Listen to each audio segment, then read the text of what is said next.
Not for fame, not for glory, not for any of those things. We're here to fulfill our responsibility to the land and to the future generations. And I'm so happy that you guys have organized this, because Kitchener is within the Haldeman tract, which is Haudenosaunee land that has been taken, stolen all over Turtle Island, and we need to expose this.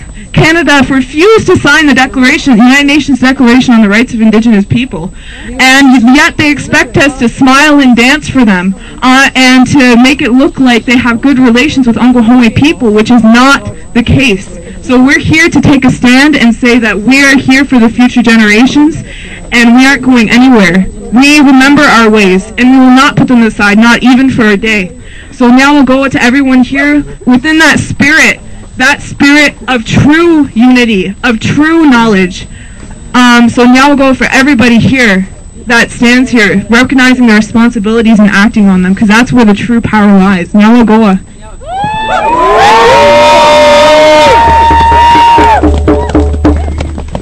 Sego's gonna go. I just wanted to say something. You know, we're here and we're doing what we're doing, but you know, we all know that the Olympics is gonna happen, and you know, we can't stop it. But you know, we're here making a point to show who we are and what we stand for.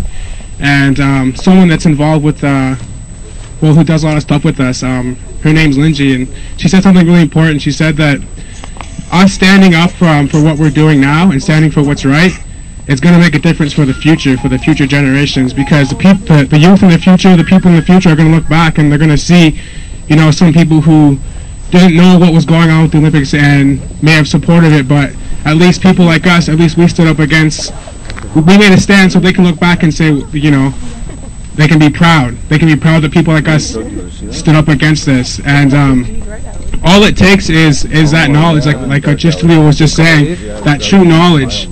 My cousin here, like he was asked to run the torch. He's a good athlete, like he's a student, you know, like he's a good guy, and they asked him to run the torch, and he was going to, you know, he had no problem with it. Well, that's because he didn't know. He lacked that knowledge, and he spent some time with us, and we informed him of what's going on with our Mother Earth and with all the injustice that's happening out there. And he said he's not running that torch, like, ever. So, you know, like, here he is right here, and we should give him a hand for that, because that's my cousin right there, and I'm proud of him for that, because, you know, it's when you're in that sort of like mindset, you know, that capitalism and all that stuff, all those nice things, you know, it's hard to turn down these nice things, but, you know, he turned that down because he didn't want to sell out. He didn't want to do that to his people. So all it takes is that knowledge. Even after the Olympics, we need to keep going. We need to keep spreading the knowledge and letting people know, because then they'll be like my cousin here, and then they'll understand. Yeah.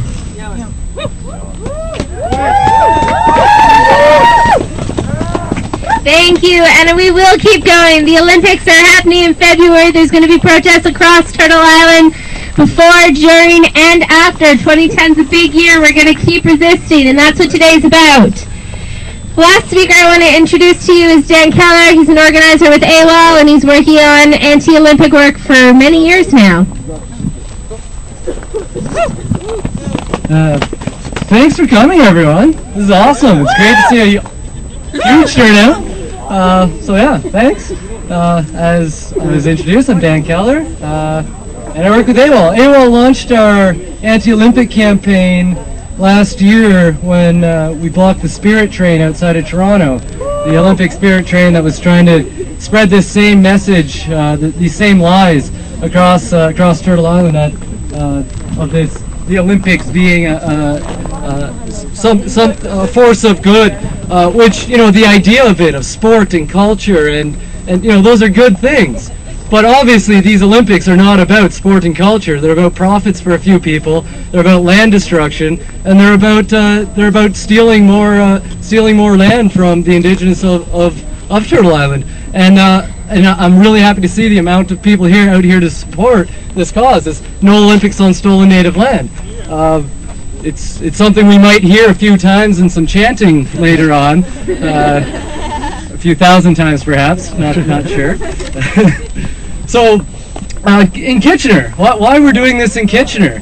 as it's being introduced, Kitchener is on stolen land itself. It's on the Haldeman Tract, which was given to 6 in the 1700s, and we've just been chipping away at it ever since. Settler culture has just been chipping away. We're living here under the two-row wampum, and we're not respecting the agreements that our culture signed. Our culture made agreements with the Iroquois, and we're not honoring those agreements. Our entire culture is not honoring what we've agreed to, and that's what let us live here. The two-row wampum. That's one of the first things that let us establish white culture in Canada, and we're just ignoring it.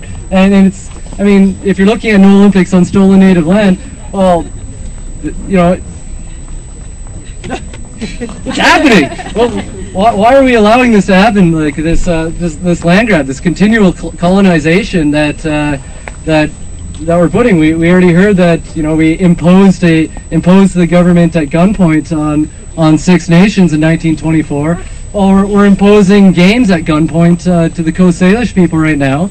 We're imposing this destructive system that is going to lead to the collapse of everything. We're not going to have any cultures left if we keep not respecting the land. And one of the good things is stopping irresponsible developments, environmentally destructive developments like the Olympics, or like any of the developments that are happening here right in Kitchener.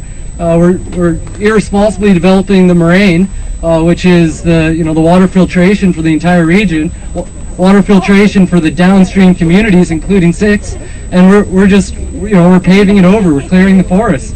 The same things are happening in BC that are happening here. We're clearing the homeless off the street. We're gentrifying downtown Kitchener to bring in more condos and bring in more people. But we're not giving services to the people that really need it. I mean, they're spending $1 billion on Olympic security to secure it from the people that it's affecting most, and that's bullshit. They should be spent, I mean, $6 billion total. If they take that $1 billion security budget, put it into other things, maybe we can start having something else, something better, something more responsible at least than just environmental destruction, stolen native land, and social cleansing in Vancouver.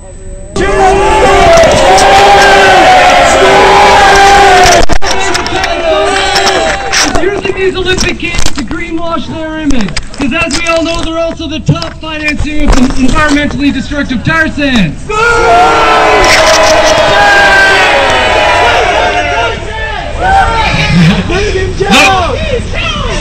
We see some of these banners, boycott RBC.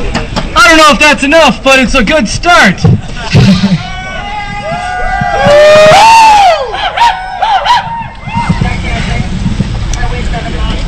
The Olympics,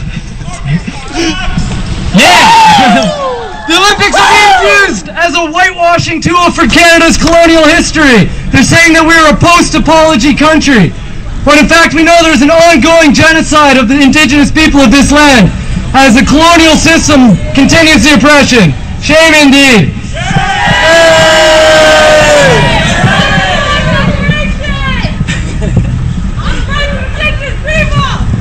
Another thing that Canada hasn't signed, and it's clear that this is a whitewash.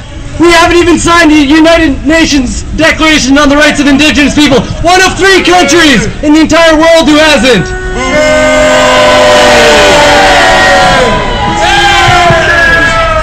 So not only do we shame the Royal Bank of Canada for using the Olympics to whitewash their destructive image, and Canada for using the Olympics to greenwash and whitewash their destructive image,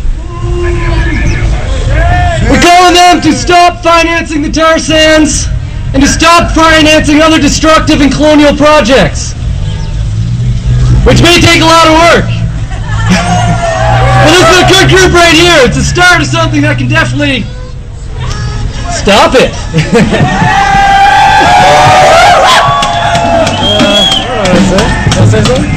Alright, so yeah, no Olympics on stolen native land. We see up there, boycott the RBC. Create better Canada.